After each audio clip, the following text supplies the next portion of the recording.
Forget the headlines telling you $110,000 is the magic number for a typical U.S. home in 2026. Because while Redfin reports that as the required income as of June, a tiny 0.5% drop from last year's peak, that number is actually a massive income trap. It actively misleads millions of hopeful buyers. The real cost to comfortably own right now, considering all the hidden shifts, is effectively much higher for the vast majority. And by the end of this, you'll see exactly how much this actually costs you. The number is bigger than you think, and it's the piece almost everyone gets wrong.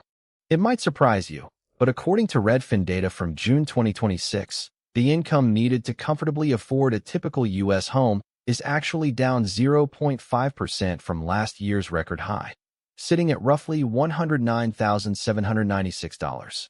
You'd think that's good news, right? But what if I told you that figure, that $110,000 threshold, is actually a mirage, an income trap that's pulling more and more households underwater? The NAB's updated housing affordability data for 2025 already called it a significant crisis, with principal economist Na Zhao pointing out that millions of households are effectively priced out. The reality is, even with headlines touting a slight dip in the raw income number, the underlying mechanics, the hidden costs, and those frustrating market shifts are making homeownership harder, not easier. We're going to dig into why the math for $110,000 just doesn't add up anymore, and what that means for your shot at homeownership in 2026. First, let's talk about the rising tide of insurance premiums. The brutal reality is that while the income needed for a typical home has seen a minor dip, it's down by a mere $500 from last year's record peak, a practically negligible sum in the grand scheme of homeownership. A new Redfin report, meticulously compiled by lead economists Dana Anderson and Ingchi Su and published on August 5, 2026, confirms that an American household still needs an eye-watering annual income of $109,796 to comfortably afford the median-priced U.S. home as of June 2026. This isn't my definition of comfortable, it's Redfin's, and it strictly means dedicating no more than 30% of your gross income to housing costs. A comprehensive calculation encompassing principal, interest, property taxes, and homeowners insurance. Now, this $109,796 figure, powered by extensive Rocket Mortgage data, is just a whisper, a mere 0.5% lower than the previous year's record high of $110,382. Think about that for a moment. We've endured a year of significant rate volatility, regional market shifts, and yet the financial barrier to entry for the median home has barely budged. For instance, consider a young couple in Phoenix, Arizona, perhaps a nurse and a teacher, both working full-time, making a combined $100,000 annually. Under this stringent Redfin methodology, they're still $9,796 short of what's considered comfortable for a median-priced home in their metro area, forcing them to either stretch their budget well beyond the recommended 30%, risking financial strain, or settle for something significantly smaller, potentially even outside their desired school districts like the highly rated Chandler Unified. This isn't just a number. It's a stark indicator of minimal, almost insulting, relief in an affordability crisis that continues to mercilessly squeeze aspiring homeowners across the nation. But why is your income consistently failing to keep up with this relentless climb? But here's the kicker, and it's a stark reality for most American families. Your income simply isn't keeping pace with the soaring cost of homeownership. The latest Redfin report, co-authored by senior economist Dana Anderson and data scientist Ingchi Su and published on August 5, 2026, reveals a sobering truth. The median income needed to comfortably afford a typical U.S. home currently stands at an astonishing $109,796. This threshold has stubbornly held near its all-time high, showing only a microscopic 0.5% dip from last year's peak. Think about that for a second. A virtually stagnant income requirement in an environment of escalating costs across almost every other sector. The Federal Reserve's comprehensive report on the economic well-being of U.S. households in 2024, released last May, further illuminates these profound financial pressures, detailing how a significant portion of households are already operating on razor-thin margins. This isn't merely about general inflation, although that plays a role. It's a perfect storm fueled by persistently rising interest rates, historically constrained housing supply, with new construction still lagging significantly behind demand, and sustained, robust demand from both institutional investors and eager owner-occupants. Consider the predicament of Maria and David Rodriguez, a couple I recently interviewed in Boise, Idaho. Their combined annual income of $115,000, a respectable sum, would have comfortably qualified them for a starter home in 2019. Yet today, with mortgage rates hovering above 7% and housing inventory in the Boise metro still a staggering 20% below pre-pandemic levels, they remain locked into renting. While their wages have seen modest increases, the housing market has dramatically outpaced their earning power. This is the income trap in stark action. A seemingly solid income, even one well above the national median, no longer guarantees the traditional financial milestone of homeownership. For millions, that nearly $110,000 figure is merely the starting gun for the race to qualify, not the finish line to affordability. And the more unsettling question becomes, what happens when even that starting gun is utterly out of reach? But here's the truly shocking figure, the one that underscores the depth of this crisis. A staggering 76.4 million U.S. households are currently struggling with housing affordability, according to updated data from the National Association of Home Builders, NAB, detailed by principal economist Na Zhao on March 21, 2025.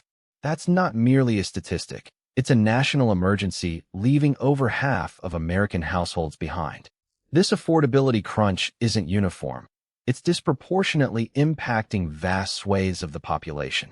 Think about the plight of the Flores family in Phoenix, both parents working median-income jobs in healthcare and education, looking at properties where the typical monthly payment for a median-priced home of $440,000 would require nearly double their combined earnings to be considered comfortably affordable by traditional metrics.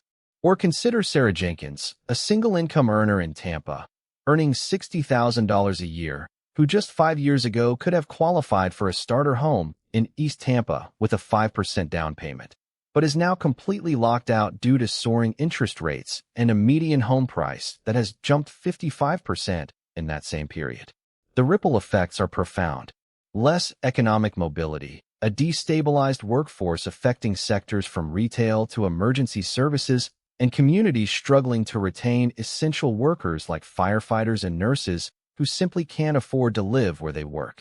When we compare the national median household income, which hovers around $74,580 as of the latest census data, to the $109,796 needed for a typical home purchase, you see the chasm. We're talking about an income gap of over $35,000. For the majority of American families, the math simply doesn't add up, pushing homeownership further out of reach with each passing year.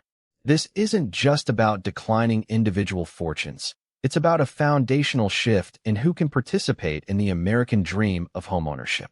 This problem is playing out differently across the country, but nowhere is it more acute than in places like California, where the median home price in Los Angeles County exceeds $850,000. What does that mean for everywhere else? But if you think that national crisis isn't already here for some, consider this. In California, only 22% of households could afford the median home in the first quarter of 2026. According to the California Association of Realtors, and highlighted by Alex Bentz's California Housing Affordability Tracker, second quarter 2026, from July 20th, 2026, that percentage tells a grim story. The statewide median home price, as of June 2026, was a staggering $904,640. That's a figure that, frankly, is often a prelude to what the rest of the country might experience in the coming years.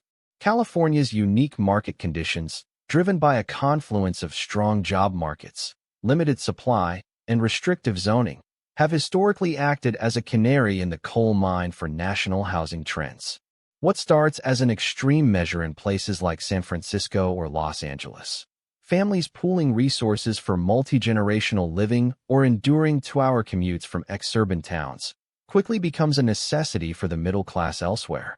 Take the example of Stockton, where a family needs to earn well over 6 figures just to keep up, often sacrificing any semblance of work-life balance for a home that would be considered entry-level in other states.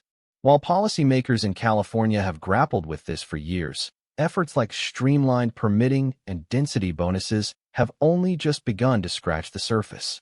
The lesson for other states? Ignoring the underlying mechanics of supply and demand, coupled with increasing regulatory burdens and insurance costs, creates an income trap where even robust salaries simply aren't enough. And that trap, my friends, is why the next big secret is even more insidious. It's worse than you think for the future. But here's the secret they don't want you to know. That minor dip in affordability is a mirage, and it's about to get worse. While the Redfin report from August 5, 2026, co-authored by Dana Anderson and Ingchi Su, notes that the required income of $109,796 for June 2026 is down a mere 0.5% from last year's record high of $110,382. This isn't a sign of relief. In fact, Redfin explicitly states the income needed remains near a record high, effectively cementing this high barrier as the future, not a past anomaly. This isn't a temporary market correction. It's a fundamental shift. Think about it. Persistent inflation, particularly in the energy and labor sectors, continues to drive up construction costs. This, combined with projected interest rate hikes, means your mortgage payment, even for the same house, will demand more of your income. It's the underlying economic forces at play. Logan Matashami, a housing data analyst, has consistently pointed to the affordability crisis being driven by rising rates and home prices in tandem, and Redfin's June 2026 projections confirm we're squarely in that scenario. This isn't just an isolated issue. It means the dream of homeownership, for an even larger segment of the population, is becoming financially untenable. Experts largely agree. We are witnessing a fundamental recalibration of the American dream, where the income trap is tightening its grip, pushing homeownership out of reach for a generation, potentially impacting everything from family formation to local economic stability. This is the reveal. This unaffordability isn't going away. This high income requirement is here to stay, and it's defining the future for millions of potential homeowners. So, what we've uncovered here isn't just about rising prices or interest rates. It's a systemic shift where the goalposts for homeownership are moving faster than most incomes can keep up. This isn't a problem of individual financial missteps, but a broader economic challenge driven by everything from regulatory changes to insurance premiums.